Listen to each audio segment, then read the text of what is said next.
production look. And here we are at Post Electric Studios with Rod and Chris in beautiful Leith, and it's beautiful outside, so the sunshine is on Leith. Thank you for the proclaimers. And here we go. We're going to have a little tour around the facility. Take it away. Welcome. Thank you. So this is our control room, main control room, featuring SSL Duality. Wonderful. Channel. And a modest yet well thought out collection of outboards, we think. Awesome. Some nice compressors, 1176s, TG1, usual kind of studio staple, but a good well-rounded collection, I think, to get the job done. A few little extra toys. This is sort of the fun rack. Yeah. Where you can, well, I say fun rack. This is slightly more impressive than fun. The Bicasti, it's possibly the best thing ever invented. Brilliant. And then the fun rack, the Culture Vulture, which I particularly at the moment love sending snare drum to. Nice.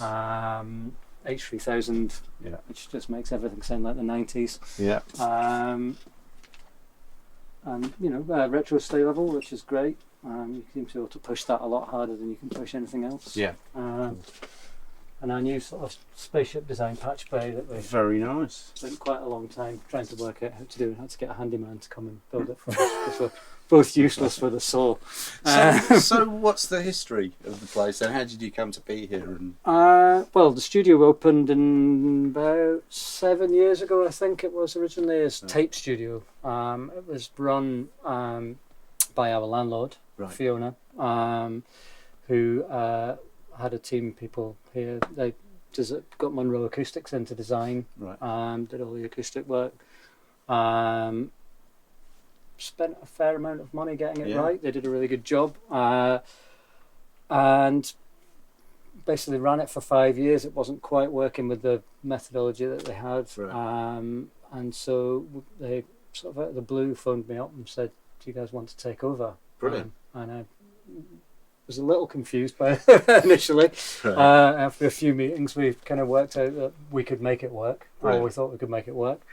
And moved in pretty quickly, really, Awesome. and filled the rest of the building full of our friends to help Right. stabilise things a little bit. So we have labels and Youth Music Initiative and other Nice, producers yeah. upstairs, Brilliant. which helps keep us, a little bit less Yeah, balls to the it's wall every month. I guess as well because that sounds brilliant as a whole sort of ethos, because it's like a lot of studios are kind of just in a vacuum. Yeah. And it's really hard to survive in the industry when you're not seeing other people, and to actually bring them in house is wonderful because it just creates that I community. think even just having someone else in the building when you're Yeah. halfway through a mix and you're thinking, can someone come and listen to this Exactly. so that I can tell myself what's wrong with it. Yeah. But yeah, having other people in the building, it works for everybody. We all bring in each other's business. We all work Right. together.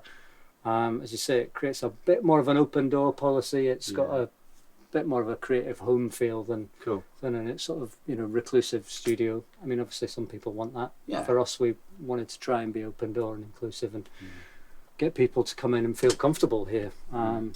Which is why we filled it with so much stuff to try and make it a bit more homely. It's really funny actually. This we went to a studio yesterday. Whenever this comes out, anyway, it was yesterday, and we walked straight into a kitchen area, and he had like the shelves of stuff. Yeah. And it's really cool. It immediately just brings you into the place, and you're like, right, cool. Well, there's stuff to look at. It's a working place. It's really got. I mean, unlike a lot of places I've been, I haven't actually seen around this yet, so I'm really quite excited about it. Right. So I'm looking forward to it. But this is a great, really nice space, good sized room, and it sounds great. I mean, we're getting echo from there, but it's great. Really cool and very white. It's very white, yeah. I mean, that was the thing that there's the day-to-day struggle. This is the one decision I probably wouldn't have made as a white floor. You need coloured lighting. But yeah, it's a great build. It's a good sounding room. The Duality, which we took on when we took over the studio as well, is great. We've worked with it in what I think is a fairly unusual way. Right. But, that's probably one for another day Okay. to run through what we do with that. We'll definitely hear that. But yeah, as I say, like part necessity of just cramming all of the band stuff in, and part trying to make it a little bit more homely and a bit more like a space that bands can feel like they can be at home in. They don't I've been to over the years to Air and Rack and lots of studios where sometimes you feel a bit nervous about putting your coffee down, you know. Other than obviously the white floor, that's not supposed to be the case. Yeah, but it is sponge clean, isn't it? Yeah, it's sponge clean. Vinyl. It's polymer poured concrete or something. Oh, okay. I believe. Even the table's white. Everything's white. Everything's white. That's really cool. But yeah, back in the day, I suppose it would have been yellow when people smoked in a studio. Exactly. And obviously drawing attention to the big elephant in the room tape machine. Yeah. Because I saw the Dolby racks and stuff, yeah. so pretty. I know people don't use it all the time, but pretty Not useful enough. thing to have. Yeah. Yeah, it's great. I mean, the times you do get to use it, I mean, it's a different way of working, Yeah, really. very Not much. looking at a screen, listening, not watching, you know. Yeah, and that's where having a desk like this is brilliant, because it's like you just to and from tape properly, and not looking at screens except those meter bridges. It makes everything just a bit easier, Yeah, honestly. yeah. You have to concentrate a bit more, but And learn the songs. yeah. Like, you know. Well, yeah, the band also need to learn the song. Well, that's true. That's brilliant. Instead of let's do 48 takes and Frankenstein it together later, which is not my favourite way to work. It has to be said. Absolutely. Oh, this is awesome. Well, just lead on again, because I'm looking through that library and it's enticing me towards it. So really nice kitchen area and places to chill out. Guitars everywhere. Well, I'm a Keyboards and guitarist, stuff. so we've brought all of those and a bunch of amps. Yeah, it's great. We're slowly collecting more. We have another room upstairs full of keyboards. Wow. And as I say, people in the building that share equipment, so there's constantly more and more stuff coming in. And a load of baffling. Is this? Lots of baffling. This is the cheap sort of old homemade baffling that we use for odd jobs, and then we've just bought recently these stand easy ones, which were the old Larkins Tony Larkin. ones. Yeah, that they've started making again. I have that. They've just started making them again. So it was one of those invoices where like, I've really got to pay this much for a bunch of carpet on legs. They're really good. But they are fantastic. They make a massive difference. Like just tightening up the drums. Yes. We do a bunch of live sessions for the Streamed and Sound blog in here when they're filming, and when you want everyone in the room, it makes a massive difference, obviously. So, again, designed by Monroe. It's a great sounding space. You can get very lively or very, very dead very quickly under the corridor here. You can get a really nice tight 70s kit sound. It's got a real reinforcing of the chest and lower frequencies you can feel, and there's nothing nasty coming back at all, which is brilliant. I guess you can always find the nasty bits in the wrong places. But it's a good space. I mean, you crammed it full of a load of stuff, and there's a little baby grand there. I guess it's not a baby grand. It's definitely not a baby. It's 110 years old or something. Okay, it's a great grand baby. Yeah. But what a great room, and loads of space to work, and great visuals into the control room. Really cool. Yeah, it's a nice space, and it's nice to be able to see the band. And the big thing as well for us, I think, is daylight. Yes. Makes a big difference. I'm so used to working in studios, I suppose, over the years that don't have daylight, and you come out and you've no idea where you are or where you've been all day. And you feel more human. It's nice to be able to shut it out, but you don't get that option in some places where you've got no option to open a brick wall. Yeah. And I must say, I mean, we've got all the lights on just purely for the video. I noticed when we looked through earlier, it was a really cool vibe with the lighting. So it's a bit bright in here now, but certainly we tend to never switch these lights on. No. I'm impressed. That's probably why they all work. Yeah, that is why they all work. I think I don't think they've been on in 2 years, really. Yeah. Wonderful. But yeah, for us, I mean, I think when we moved in, I mean, obviously the space is fantastic, and we tried to take little bits of old studios we've been in over the years, and use those as kind of, this is what we liked about that studio, what we liked, places like Tambourine in Malmo, that I'm a big fan of, and places like Rockfield and various places we've been, just that was a good idea, or this was a good idea, and what the main thing is keeping the band happy, I suppose, when they're in the studio, isn't it? So if you feel comfortable, and I suppose it's easier to come from that perspective if you're a musician yourself, and know what people like and what they don't like. But I keep looking over is how impressed I am and how refreshing it is to see all the mics just out. Yeah, I just got bored of taking them out of the cases every day. Totally. I mean, it's messy, but it works. We keep talking about getting neat shelves and boxes for them, and then we just never get around to it. It's one of those things on the list that's so far down. Well, they're always being used, you know. Yeah. Most of the time they are being used. Yeah. It's a sort of ever-changing collection, which is Yeah. slowly getting bigger. Right. You know, as we enter our sort of second year here now, we're slowly starting to build more and more in, and discover little hidden gems. M69, which is my new favourite discovery, which was a bit of an Ehringer tip-off. Yeah. Is that an Ehringer tip-off? Because I spoke about the Little PCP. Labs. It was actually here when we moved in, Was it? and I'm aware of it because when we've been recording with Dave over the years, he's a fan of They're brilliant. the multi-amp setup. But they are great. I mean, for reamping and for just splitting signal into a bunch. We use the STD boxes for getting through the wall, which are very clever. I don't know if they. Oh, I'm sure they do. I'm sure they have a giggle to themselves while they name these boxes PCP and. Well, I've met Jonathan, and he's a character. He's brilliant, but it's great stuff. I mean, it's the kind of stuff really that you sort of walk in and go, got one of those. That's going to make life really easy because we're not going to have any of those issues that we normally have with, trying multiple amps yet. And it's really. And to be honest, really if useful. you've ever got a weird buzz that you can't get rid of, the minute you go into that and back out again, it's just gone. Yeah, exactly. So it's really an ingenious box. It's where the little sort of magic fairies dancing around inside it. I don't know what they do, but Awesome. they've managed to get rid of almost every problem that you have when you're recording guitars. But yeah, it's a great little thing. Cool. This is an interesting little box I've made for me by a guy, Dennis Marshall in Dunfermline. It's just basically a power break, but with a treble plate in it. Specifically made me for this Fox, so most of the power breaks tended to take a bit of the treble away, and this just compensates just the right amount for it. It's great. It's not exact, but it's great. It's just something you could really drive it with, and still have a band in the room without them running for cover. Brilliant. Which is nice. Very cool. Awesome. Where next? Well, next, I guess, we've got a bunch of other little rooms here. We as I say, we try to diversify a little bit as well in what we do. The music industry is volatile at the best times. So we have an internship program here where we have volunteers who have sort of come up through the ranks. A few of them, one of them who's extremely a bit of a savant with things, fixing things and learning things. So he now does pretty much all of our maintenance. Brilliant. Which is great. And we've given him sort of a voiceover business to run, which he now runs out of what was the office, which is now Studio 3. Just running some ISAs, RMEs, everything in this building is networked via Ethernet and via these XLR patch bays.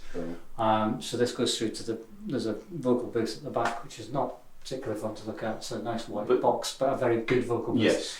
Where we run all the voiceover to here. And obviously we can tie in if we need an extra boost when we're tracking.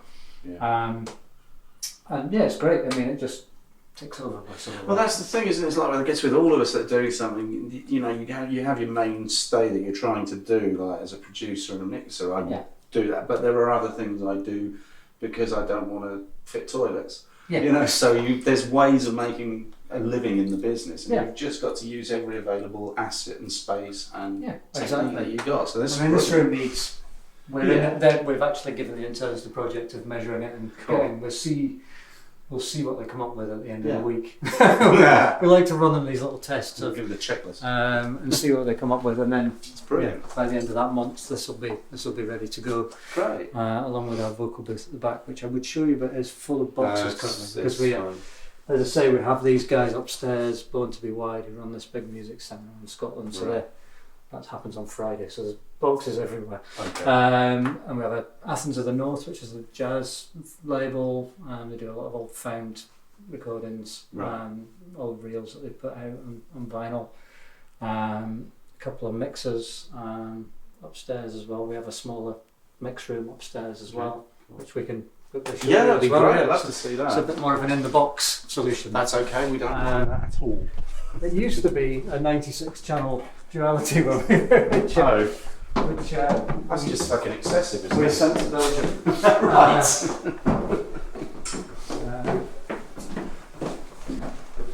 So every space in here has got someone or something doing something. So we built a second mix room, which is locked behind here, which we rent out to someone. Our friend is doing graphic design here. Brilliant. And this is our mix room, which is, again, currently a bit of a working project. Yeah. But because we're currently running it off an IKEA table. But it works, does the job, and a nucleus, which is great, which we do a bunch of training stuff on as well. And you've totally missed a trick with that nucleus because the new one's white, isn't it? I mean, seriously. Send it back. But yeah, we're just currently, we do a bit of training with our interns, also do some mixing training with this mental health project and stuff on that as well. So this room becomes a bit of a floating room. Chris is up here a lot of the time mixing on his trusty Pro-Axe, although he's trying to steal my Amphions that I just bought. We did a lot of work on those Pro-Axe actually in America, God, yeah. We just they kick out a bit of a hair tufter every now and then, don't they? Well, we just had a monitor shoot off for the last week, Right. For downstairs for the near fields. Neumann's versus the Amphions were the two we got down to in the end, and Amphions won out in the end. Right. Brutally honest, but they're good. They need a good room as well. Yeah, they do. Although the Neumann's were vibier for me. Right. I felt like I was having a good time when I was listening to them. The Amphions, I wanted to shoot myself a couple of times because I was thinking, oh shit, I thought this was a good mix. Right. Okay. And then they make you work harder. Yeah. Okay. But then that's going to make you better in the long run. Hopefully, that's the thinking. I've got to say, you must have been. It's absolutely nuts thinking there were two. Well, there was a whole rack of stuff into it, and a 96. Yeah, it was. What's the thing where you got lowered into your control center? The ejector. That's right. Yeah. Wow. Very cool. But yeah, as I say, the offices and other lounges that they had that were sort of dead space when we moved in, and it's lovely to have all that space for the bands to hang out. But it was kind of, we worked out what we needed and what realistically with the size of studio and the pricing that we can go in Edinburgh, what we needed, and thought, actually we can use this space more wisely, and brought in friends who run all these businesses, and that's actually brought us in quite a lot of work in the short term anyway. Was this a Monroe room? This was a Monroe room, yeah. So they really went again, after it's this room. brilliant because it's like the most important thing is the room sound. Yeah, it's difficult with the doors open to kind of get the vibe, but that's really good. Wow. Yeah, it's a bit more. This is the more recallable mix room. Instantly. Yeah, that's trying right. to beat your interns. But yeah, it's good. It means on a good day we can be working three different studios at once. And it's an alternative place to come up and check stuff out, isn't it? It's like sometimes you've got to get away from the other room. And yeah, well, quite often I come up and ask Chris what I've done wrong with my mix. Awesome. We work that way quite a lot. Yeah. We'll quite often I'll track and produce with a band and then have Chris mix it because I trust as he is. Sometimes you don't want to follow something through that way. You lose perspective. Yeah, totally. Yeah. I've yet to mix anything Chris has recorded yet. We'll see. One day. I'll smash everything that you've recorded. I have a much more smash everything approach to music. Right. And Chris does much more precise than I am. It's the German in him. All the Scottish in you. Yeah, well, Welsh, South African, Scot. Oh God! We grew up in Yorkshire, so a bit of everything. Well done. Yeah. Well done for surviving. Oh, that's awesome. So that's the kind of these are the main three. These are the main three rooms. Yeah, we built another mixed room. Yeah. I had a friend, handy joiner friend, build another mixed room over there, which we rent out to a musician, mixer. I don't know what Mick calls himself, who sort of creating his own thing. Some interesting music with lots of crazy percussive instruments in there. Right. You walk in on a daily basis to say hi, and he's either got a child's accordion or some sort of mini hangpan on the go. Wow. What was that guy had yesterday with some Oh, the thing? little what do you call those things? I can't remember. South It was African instrument. hilarious. Yeah, they're great. There's one girl in Scotland, Jo Mango, who plays a whole set with these. So she's really good, actually. Brilliant. Yeah, it's good. It's an eclectic building. There's lots of It's different cool, yeah, and creative it's people got going that. It's got that because it's on multiple levels and little rooms and stuff. It's like it's just being able to walk out into a chill room. Yeah. Where, Well, as we you both say, identified when we moved into this had quite a good sound and would be quite Of a nice course. little drum room. it's Again, I almost the wonder same, if we isn't could it? just build Studio 4 in here. But I think it's probably overkill. But as I say, so this was when we first moved in. We thought, we'll build a small live room here, and we'll connect these two rooms to it. And then you have all these ideas, and then you realise that you're being silly sometimes. You do actually need some space to get away from the rooms as well. Don't Yeah, you? you That's do. the other thing. Yeah. You That's can't go very- outside all the time in Scotland. No. It's quite- It is a lovely day today. It wasn't this morning at 7 o'clock. That's really cool. Oh, well, This thank is our you. other studio quarter-inch, which Oh, just came in right. the other day. We've got two of them now. This is actually another guy who's sharing this mix room. Right. Brought this in the other day, which I think he's now going to sell because we've already got one. Yeah. But there's a whole other room full of synths and things, which is another guy rents as well. So, but it's nice. We all share gear and it's a good collaborative It's space. definitely it's coming back. There's been a thing over the years where the community and multi-room places sort of disappeared because they were all big, and that's where it kind of went out the window. People talking about just hanging out together, but it's definitely coming back, and it's nice to see it in these. Literally just before we took over, I was out with the band at King Size in Eagle Rock in Los Angeles, and they were very similar. It kind of set my mind thinking a little bit there. Rob Schnaff's got a room there, and a couple other guys alongside the main studio. It's run by Dave Trumfo, I think, who used to work with Wilco out in Chicago. Yeah. So they've got a nice little collective going of guys who can plug into the main room when they want to. We've done that a little bit here with some of the guys. They occasionally bring stuff downstairs, which is good. It means we get a day off. Yeah. Which is always nice. Brilliant. To be able to be busy and not doing anything. Well, that's awesome. Brilliant. Well, thank you. I mean, thank you. It's lovely to come up here and visit and see what you've done with the place. Thank you. But it's really good. Really lovely facility.